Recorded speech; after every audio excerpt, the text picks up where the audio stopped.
এয়া হৈছে বাৰীৰ কণ বিলাহী দেই। বাৰীৰ কণ বিলাহীৰ সৈতে কচুলতি বনাম আজি। আপোনালোকে কেনেকৈ বনায় জনাবচোন দেই।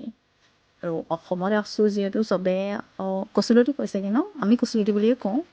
আৰু এয়া গেছত বহাই দিলোঁ পেনটো।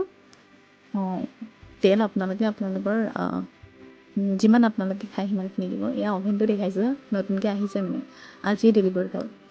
তো ঠিকছে এতিয়া তো এয়া পিঁয়াজ অকণমান দি দিলোঁ। পিঁয়াজ অকণমান দিয়ে পিঁয়াজটো ৰঙাকৈ ভজাৰ পিছত ইয়াত বেলেগ একো উপকৰণ দিয়া নাই তেনেকৈ। ধনিয়া দিছোঁ, জিৰা, জলকীয়া গুড়ি, হালধি গুড়ি আৰু সোৱাদ অনুসৰি নিমখ। আৰু এয়া অলপমান মছলাখিনিৰ পৰা যেতিয়া তেল ওলাব ধৰিলে আমি তাত দি দিলোঁ কণ বিলাহীকেইটা আৰু এয়া আম এডোখৰ খাই ল'লোঁ। তাৰপিছত এয়া হৈছে মান ধনিয়াৰ পাত।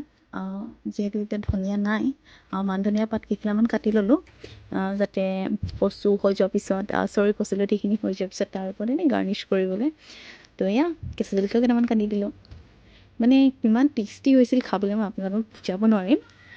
অ'কে, আজিলৈ আহিছোঁ, বাই বাই। নেক্সট ভিডিঅ'ত লগ পাইছোঁ।